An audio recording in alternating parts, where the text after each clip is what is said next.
Hello children, today we will start a new chapter. Chapter 4, Do's and Don'ts in a Computer. Now, even small children like you know about the coronavirus.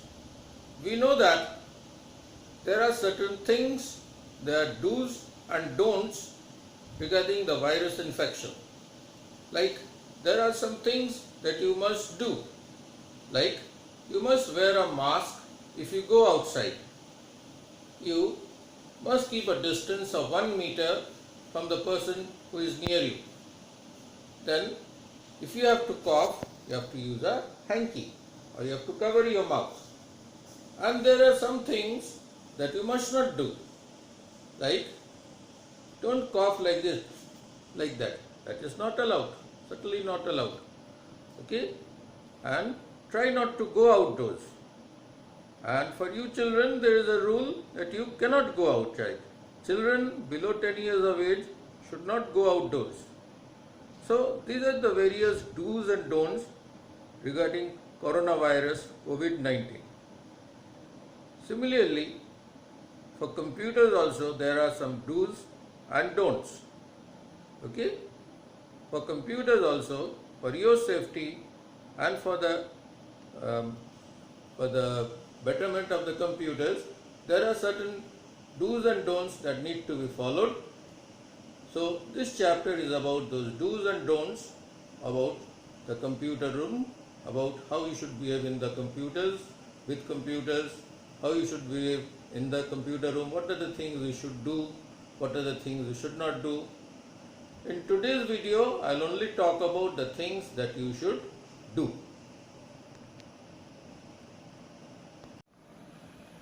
So let's begin lesson 4, using computers, do's and don'ts, part 1. So today we are going to study only about the do's, that means the things that you should do while using computers or while you are in the computer room. Walk in a queue to the computer room. What is the meaning of the word queue? Queue means line. Walk in a line to the computer room. As good students, you know that wherever you go, whether for games, whether for tiffin, you should always go in a line. And when you are going to the computer room, you will of course have to go in a line.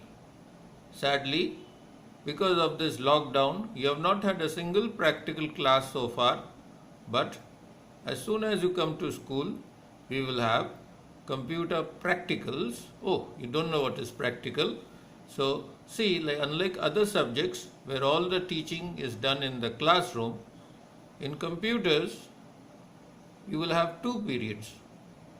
One will be in the classroom itself and the other class will be held in the computer room. That is called practical class.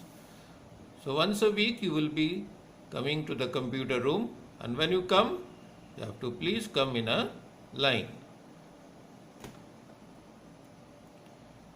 Take the help of your teacher before working on a computer.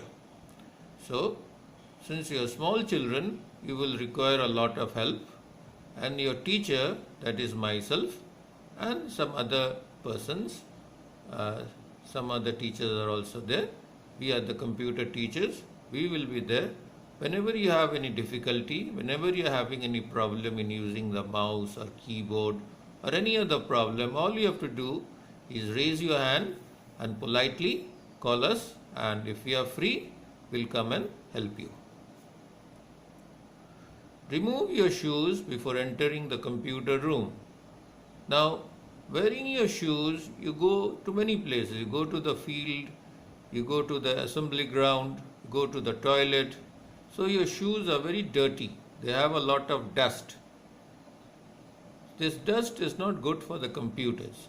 So, unlike other rooms where you can just go in, before entering the computer room, you will have to take off your shoes.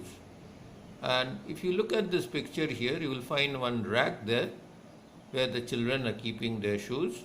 In front of our computer room also, we have 2 such racks. In fact, they are much bigger than you. I should tell you right now that those racks have the roll numbers written in them, so you will keep your shoes where your roll number is.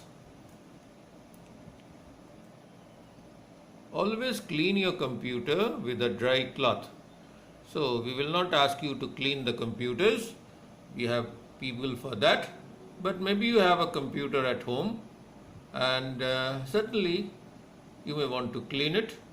So even there you should let your elders do the cleaning. But if you do have to clean the computer, always use a dry cloth, a cloth which is not wet.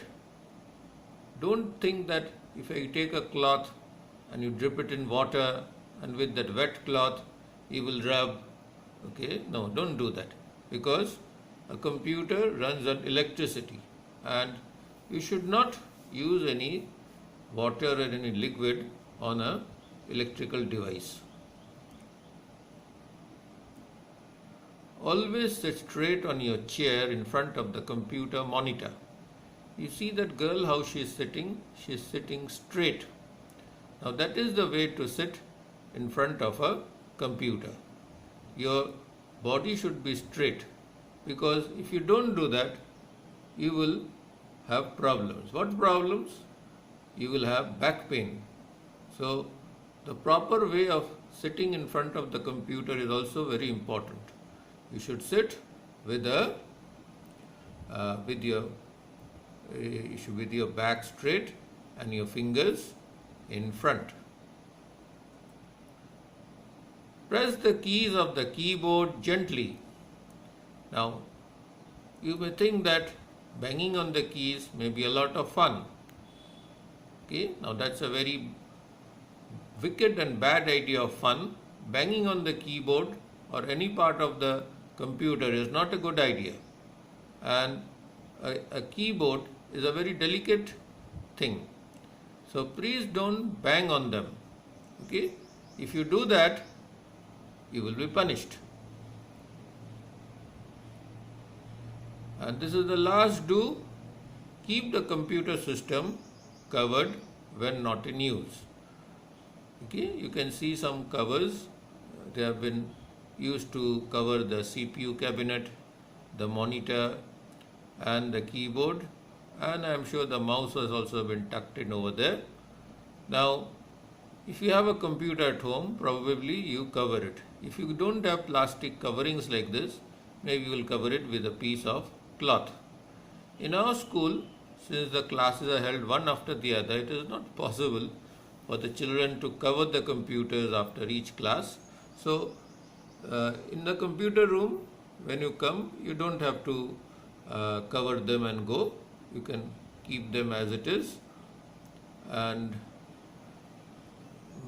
since we are using the computers every day, so we don't usually cover them. But yes, during long holidays, when computers are not used for a long period, at that time we certainly covered them. And those are the assignments which you will do. Page 36, exercise A, that is fill in the blanks. So we will do 2, 3 and 4. You will do 2, 3 and 4 this week. Then page 37, you have exercise B, true and false. You will do only number 2. Then again on page 37, you have exercise C, tick the right answer. There is a fill in the blanks, but there are 3 possible answers. You have to put the tick mark on the correct answer. And lastly, again on page 37, you have exercise D, answer in one word. Answer in one word. There is a question in each of those lines. So you will have to give the answer in only 1 or maybe 2 or 3 words. With that, we come to the end of today's video. Next week, I'll be back with another video in which I'll be discussing about the various don'ts of the computer room, or rather the things that you should not do in the computer room.